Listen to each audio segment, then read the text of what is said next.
नमस्कार,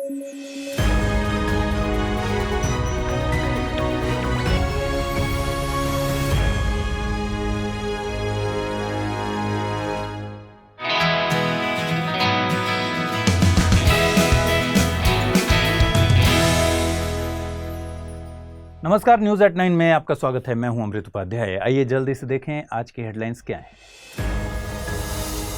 23 मार्च को money doctor Lohia की जयंती। समाजवादी नेता थे डॉक्टर लोहिया। जातिवाद को लेकर अपनाया धुर विरोधी रवैया। राजस्थान ने पारित किया राइट टू हेल्थ बिल। राज्य सूची का विषय है स्वास्थ्य। विपक्षी खेमे में बिल को लेकर नाराजगी। और इको सेंसिटिव जोन को लेकर राज्यसभा में जानकारी पेश। बफर जोन के तौर पर काम करते हैं ये जोन्स। पर्यावरण संरक्षण अधिनियम में है प्रावधान।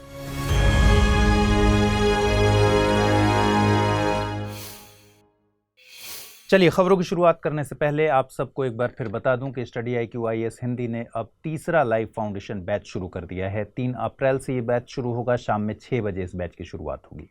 कोर्स में छूट हासिल करने के लिए आप अमृत लाइव कोड का प्रयोग कर सकते हैं, जिससे ये कोर्स आपको केवल 18,999 रुपये में मिलेगी। कोर्स में प्रतिदिन 2.5 से 3 घंटे की नियमित कक्षाएं हैं। इसके अलावा हैंड रिटन नोट्स, PDF, मुख्य परीक्षा के लिए उत्तर लेखन, इस तरह के बहुत से उपयोगी फीचर्स आपको प्राप्त होंगे। कोर्स की जानकारी लेनी हो तो डिस्क्रिप्शन बॉक्स में जाइए, एक लिंक दिया हुआ है, उस पर क्लिक कीजिए। आप एडमिशन भी ले सकते हैं, जानकारी भी ले सकते हैं। चलिए शुरू करें। 23 मार्च को डॉक्टर राम मनोहर लोहिया की जयंती है। उनका जन्म 23 मार्च 1910 को वर्तमान उत्तर प्रदेश में हुआ था। 1942 के भारत छोड़ो आंदोलन में उन्होंने कांग्रेस के रेडियो संचालन में प्रमुख भूमिका निभाई थी। वे समाजवादी विचारधारा में विश्वास रखते थे। उन्होंने बर्लिन से डॉक्टरल डिग्री हासिल की थी। उनकी PhD की थीसिस का विषय था सॉल्ट टैक्सेशन इन इंडिया। मई 1944 में उन्हें ब्रिटिशर्स द्वारा लाहौर फोर्ट में रखा गया। हालांकि 11 अप्रैल 1946 को जयप्रकाश नारायण के साथ उन्हें रिहा कर दिया गया। वे सोशलिस्ट पार्टी के संस्थापकों में से एक थे। 1952 में सोशलिस्ट पार्टी आचार्य कृपलानी द्वारा गठित किसान मजदूर पार्टी के साथ मर्ज हो गई। इसे प्रजा सोशलिस्ट पार्टी नाम दिया गया। जातिवाद के धुर विरोधी डॉक्टर लोहिया मानते थे कि आधुनिक अर्थव्यवस्था को अपनाने से गरीबी दूर होगी, जिससे जातिवाद अपने आप गायब हो जाएगा। उनके दर्शन के मुताबिक केवल ज्ञान से कुछ नहीं हो सकता। ज्ञान और व्यवहार दोनों को सुधारने की जरूरत है, जिससे मनुष्यों के विचारों में भी सुधार हो सकेगा। उन्होंने ब्रह्म ज्ञान और अद्वैतवाद की तर्कपूर्ण व्याख्या की थी।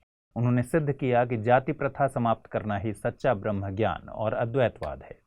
दुनिया के समाजवादियों में डॉक्टर लोहिया एक नवीन समाजवादी के तौर पर याद किए जाते हैं।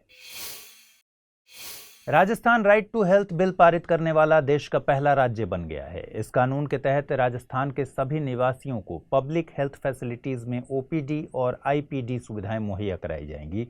ये सुविधाएं कुछ चुनिंदा निजी स्वास्थ्य केंद्रों में भी हासिल की जा सकेंगी।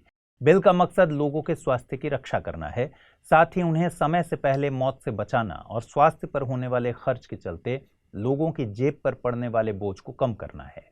बिल को विपक्षी दलों और निजी क्षेत्र के डॉक्टर्स के तमाम विरोध प्रदर्शनों के बाद भी पारित कर दिया गया है। बिल के मुताबिक सभी निवासियों को इमरजेंसी मामलों और एक्सीडेंट इमरजेंसी के समय पहले से कोई पेमेंट नहीं करनी होगी। अगर मेडिको लीगल केस है तो कोई भी निजी या सरकारी स्वास्थ्य केंद्र पुलिस क्लियरेंस के नाम पर ट्रीटमेंट में देरी नहीं कर सकता। इस मामले में राज्य सरकार द्वारा बाद में रिम्बर्समेंट दिए जाने का प्रावधान है। भारतीय संविधान में प्रत्यक्ष तौर पर स्वास्थ्य का अधिकार नहीं दिया गया है।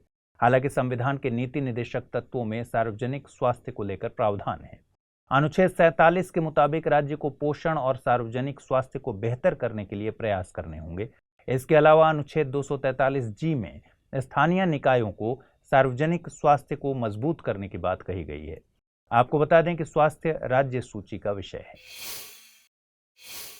ई-कॉमर्स कंपनी अमेजॉन ने 9,000 कर्मचारियों को ले ऑफ करने की घोषणा की है। इस ले ऑफ के बाद कंपनी द्वारा साल 2023 में निकाले गए कुल कर्मचारियों की संख्या 27,000 हो जाएगी। बीते कुछ समय से मेटा, गूगल, अमेजन जैसी बड़ी कंपनियों ने भारी संख्या में ले ऑफ्स किए हैं। इसके बाद से ही ले ऑफ और फायर्ड जैसे शब्द चर्चा में हैं। इन दोनों ही प्रोसेस में कर्मचारियों को कंपनी से बाहर का रास्ता दिखाया जाता है, लेकिन तकनीकी तौर पर यह अलग है। ले ऑफ की प्रक्रिया में कंपनी द्वारा किए जा रहे बदलाव के चलते कर्मचारियों की जॉब जाती है। इसमें कंपनी कुछ संरचनात्मक बदलाव कर रही होती है।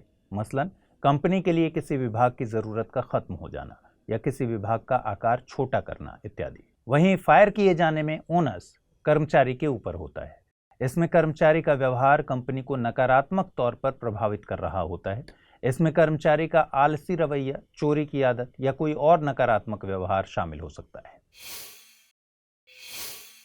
केंद्रीय पर्यावरण मंत्रालय ने इको सेंसिटिव जोन के संबंध में राज्यसभा में जानकारी पेश की थी।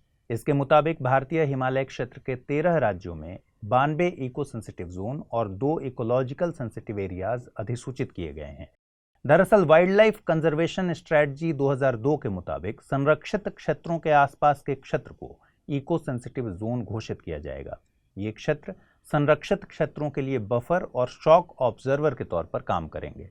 पर्यावरण मंत्रालय द्वारा जारी national wild life action plan 2002 से 2016 के मुताबिक राष्ट्रीय पार्क और वन्यजीव अभयारण्य की सीमा के 10 किलोमीटर के क्षेत्र को इको फ्रेजाइल जोन या इको सेंसिटिव जोन घोषित किया जाएगा। ये 10 किलोमीटर की सीमा आमतौर पर है। अगर केंद्र सरकार को इस सीमा के बियॉन्ड भी पारिस्थितिकी के लिए अहम क्षेत्र मिलता है तो इस सीमा को ब्रीच किया जा सकता है। इन क्षेत्रों में व्यावसायिक खनन, आरा मिल और लकड़ी का व्यावसायिक उपयोग प्रतिबंधित होता है।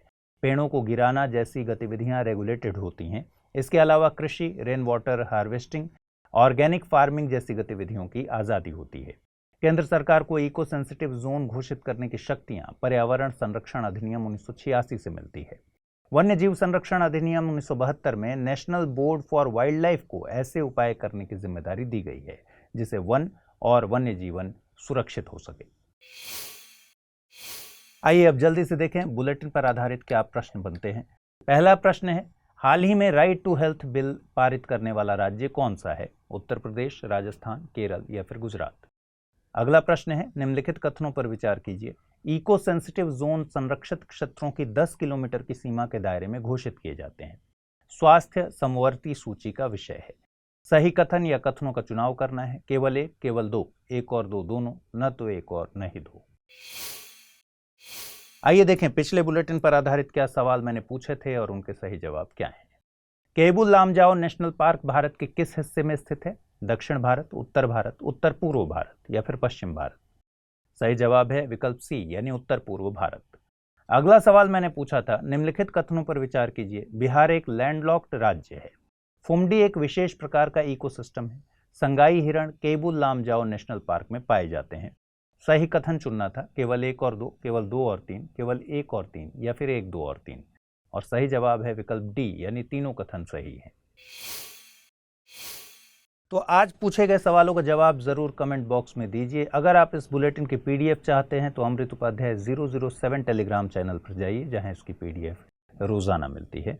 आज के लिए इतना ही रखते हैं। कल रात 9 बजे फिर मुलाकात होगी। ख्याल रखिए। नमस्कार।